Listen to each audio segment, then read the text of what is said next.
My ear here is a master military scientist, amongst a whole lot of other things.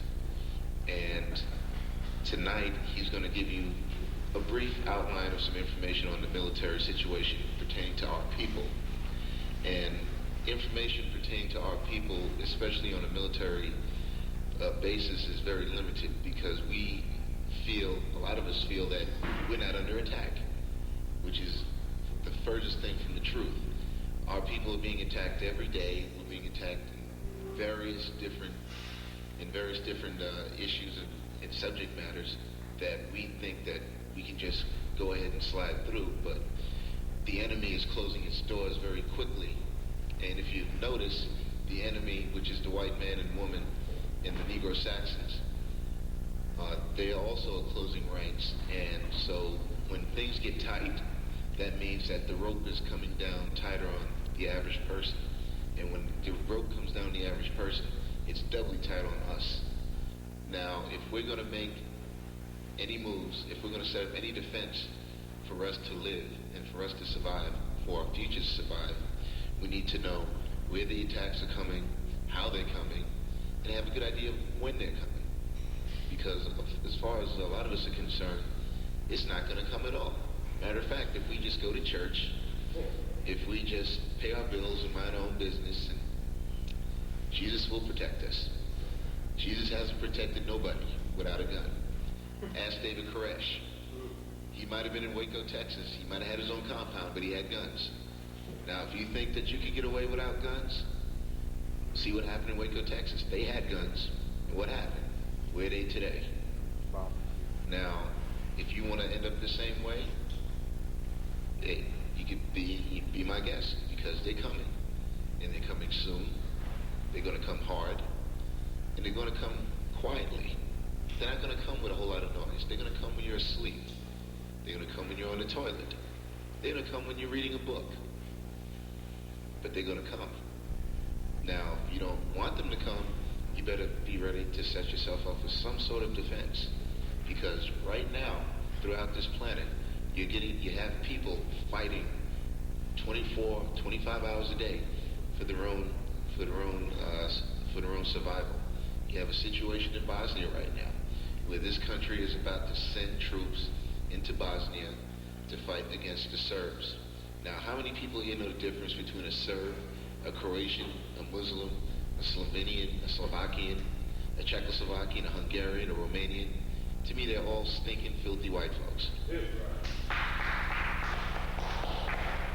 But for some reason, they know the difference between each other. They can smell one person and say, yeah, you're Croatian. You're a Muslim. I will kill you. But to me, they all look the same. As far as I'm concerned, they can kill each other. Matter of fact, the sooner they do it, the better it is for me. That's one less bullet I need to use for these people over here. Because when people talk about black people struggling, if we can win, like the gentleman who was showing us self-defense, he says, if you can win, the main thing is to win. Now, if these white folks are going to kill each other off, gas each other down, torture each other, let them. Let them. Why should you go out there and stop them and say, well, I wish I was the one shooting them down? No. Make the job easier for yourself. Let white people kill each other off. It will save you a lot of time, a lot of energy, and you won't have to deal with that funky smell of being around these people. Because as long as white people are destroying each other, we should cheer it on. We should throw gasoline, we should throw kerosene into the fire, if anything. Now, we have another problem. We have a lot of Negroes, we have a lot of Negresses, and Chamamas, as I call them. And these people have a tendency to try to keep us attached to these people who are killing each other, who are eventually killing us. Uncle Jesse Jackson. You remember him, Keep the Pope Alive? That Jesse Jackson. Jesse Jackson, David Dinkins, Charlie Rangel, all the other slick-haired Negroes.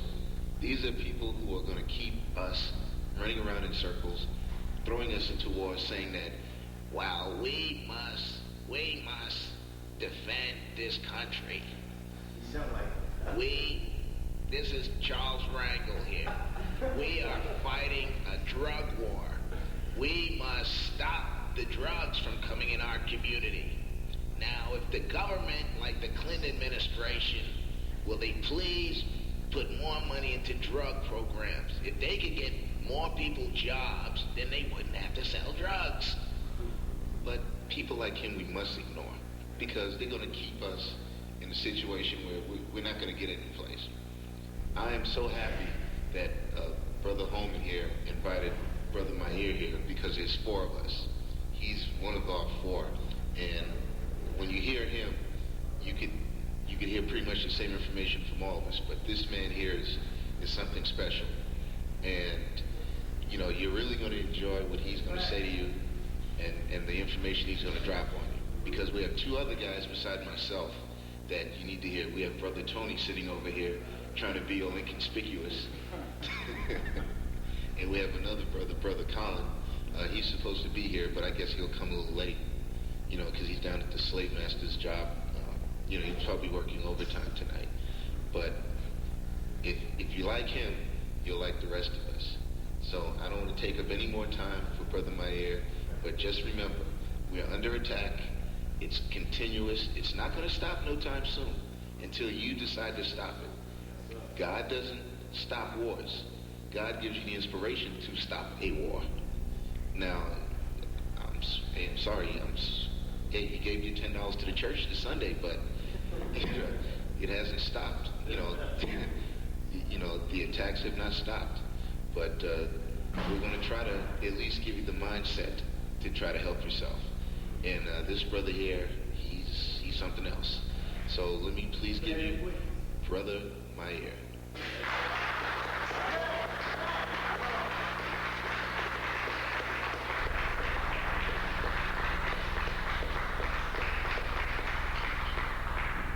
I like to stand. I don't like to sit too much. And I'll start by greeting the entire audience. Assalamu alaikum. How many Muslims we got out here in the audience? I know you, my teacher here, my good friend here, myself. All right. First, I'm going to start by telling you a little bit about myself and how I came to know the things that I'm about to tell you about. I put 11 years in the military. All right. Right after high school, I went in, you know, took some college and all that, and in between a little break, I got commissioned in the ROTC program. And first time I was stationed in Germany. And, you know, as an enlisted man, I learned a couple of things here and there, you know. But I really started learning when I became an officer. All right? I mean, the things that they teach you, you know, I'm sorry, enlisted people just don't get that kind of stuff. All right? So I spent 11 years in the military. I got out in April of 1990. You know, I decided I was fed up, I was tired, and I got out just in the nick of time before the Gulf War. Now, prior to getting out, I spent a lot of time taking urban warfare training, all right? And I didn't know what it was in the beginning, but hey, since I was in the service, they said, listen, we need some people who wouldn't mind volunteering to go down to Quantico, Virginia, to go to the Mount School, which is an acronym, stands for Military Operations on Urban Terrain. In other words, how to fight in the city, how to fight underground, how to fight street level, and things flying through the air. So in other words, we're talking a three-dimensional battlefield here, which is not like what they show you in the World War II movies. And here's our other brother here, Brother Colin, who was waiting for to come here. So I see the slave master has let him release them today. And while I've been to this urban warfare training school more than once. I went when it was summer. I went when it was in the fall. I went when it was springtime. Well, you know, you're talking winter, coming out of winter, going into the spring. And I learned something very interesting there in the school. You can't fight the same way all year round. The weather, the terrain has an effect on how well you can fight. Something as simple as a handgun. During the winter months, you must keep that weapon oiled with light oil. Just a pistol, light oil. if you heavily use that thing. Reason being is, you know what happens when it gets